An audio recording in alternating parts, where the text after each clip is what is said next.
Hi hello வாங்க, எப்படி இருக்குங்க? நல்லா இருக்குறீங்களா?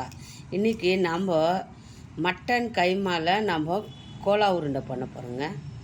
அது எப்படி பண்ணலான்னா, இது பாருங்கள், கறி வந்து மிக்சியில் போட்டு நைஸாக அடிச்சுக்கோங்க. அது பாருங்கள், வெறும் கறியாக எடுத்து நான் 100 கிராம் கறி எடுத்துக்கிறேன்.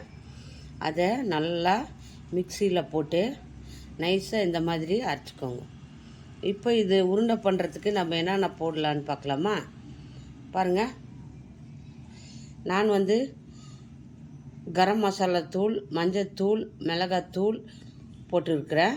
நீங்கள் கொஞ்சம் அரை ஸ்பூன் போட்டுக்கலாம். அது கூட கொத்தமல்லி, கருவேப்பிலை போட்டுக்கோங்க. அது கூட சின்ன வெங்காயம் பொடியாக நறுக்கி வச்சுக்கிறேன் பாருங்கள். அந்த சின்ன வெங்காயம் போட்டுக்கோங்க. அது கூட ஒரு 2 ஸ்பூனு பாருங்கள், கடலை பொடி பண்ணி வச்சுக்கிறேன் 2 ஸ்பூன். அதை 2 ஸ்பூன் போட்டுக்கோங்க. இதில் ஜாஸ்தி இருக்கு, கொஞ்சமாக போட்டுக்கோங்க. ரொம்ப போட்டாதுங்க, நல்லா இருக்காது. கூடவே ஒரு பீஸ் இஞ்சி பூண்டு பேஸ்ட்டு கொஞ்சமாக போட்டுக்கோங்க, இஞ்சி பூண்டு பேஸ்ட்டு. இப்போ எல்லாத்தையும் நம்ம மிக்ஸ் பண்ணிடலாம். தேவைக்கு டேஸ்ட்டுக்கு தகுந்த மாதிரி கொஞ்சமாக உப்பு போட்டுக்கோங்க. இந்த பாருங்க, கொஞ்சமாக உப்பு போட்டுக்கோங்க.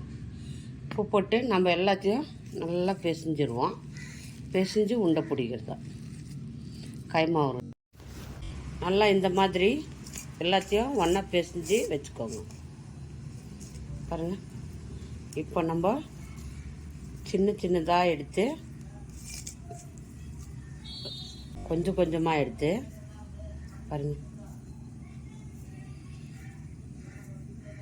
நல்லா இந்த மாதிரி உருட்டிக்குங்க.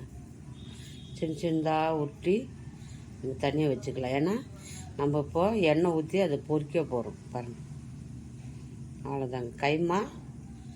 கைமா உருண்டைங்க. பாருங்கள், சூப்பராக வந்துடுது. இந்த மாதிரி ஊற்றிக்கோங்க. உருட்டி ஒரு தட்டில் வச்சுக்கலாம். எல்லாத்தையும் ஊற்றிட்டு காட்டுறேன் பாருங்கள். நல்லா சூப்பராக இந்த மாதிரி உருண்டை பிடிச்சிக்கணுங்க. கைமாவை பாருங்கள், சோம்பு போட்டு இருக்கேன். நான் கைமா அரைக்கும் போதே மிக்சியில் சோம்பு போட்டு அரைச்சேன். நீங்கள் சோம்பு போட்டுக்கோங்க, கொஞ்சம் நல்லா வாசனையாக இருக்கும். இந்த மாதிரி எவ்வளோ சைஸ் வேணுமோ அவ்வளோ சைஸு நீங்கள் உருண்டை ஊற்றிக்கலாம். பாருங்கள், 15 உருண்டை வந்துடுதுங்க. இதை நான் எண்ணெய் ஊற்றி பொரிக்க போகிறேன். வாங்க பொரிக்கலாம். பாருங்கள், எண்ணெய் சூடாயிடுச்சு. இப்போது உருண்டையை ஒன்று ஒன்றா போட்டுக்கலாம். ஒரு 4 உருண்டையாக பொரிச்சுக்கோங்க. மெதுவாக வேகட்டும். பொரிச்சுக்கின்னு அப்படியே லைட்டாக திருப்பி விடுங்க. லைட்டாக வந்து அப்படியே திருப்பி விட்டுருங்க. நல்லா வெந்து வரும். நல்லா வேகட்டும். அதை திருப்பி விட்டுட்டேன். இந்த மாதிரி தான் பொரிக்கணும். சிம்லேயே வச்சு வறுக்கணும் அது. ஏன்னா உள்ளெல்லாம் நம்ம மசாலா போட்டுக்கிறோம், அதெல்லாம் வேகணும். சிம்லேயே வச்சு நல்லா மெதுவாக இந்த பபுள்ஸ் எல்லாம் அடங்குற வரைக்கும் நீங்கள் அதை வேக வச்சுக்கணும். பாருங்கள், தெரியுதுங்களா?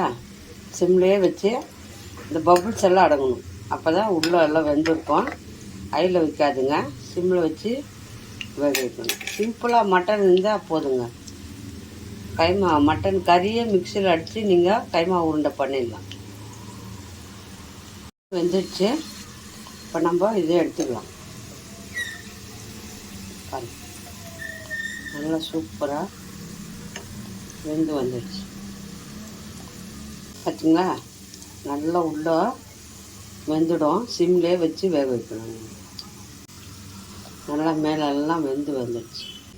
கொஞ்சமாக போட்டு வறுத்துட்டு நான் காட்டுறேன். பாருங்கள், கோலா உருண்டை பண்ணியாச்சு. சூப்பராக பண்ணியிருக்கோம். பாருங்கள் எப்படி இருக்குதுன்னு பார்க்கலாமா? பாருங்கள், சிம்லே வச்சு நீங்கள் வேக வைக்கணும். பாருங்கள் நல்லா வெந்திருக்கு பாருங்கள். பூ போல் நல்லா மட்டனு உள்ளே வெந்திருக்கு. மசாலாலாம் சூப்பராக இருக்கும்.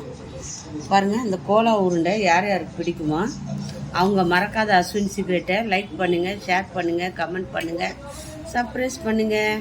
இன்னொரு டிஷ்ஷில் நம்ம பார்ப்போம்.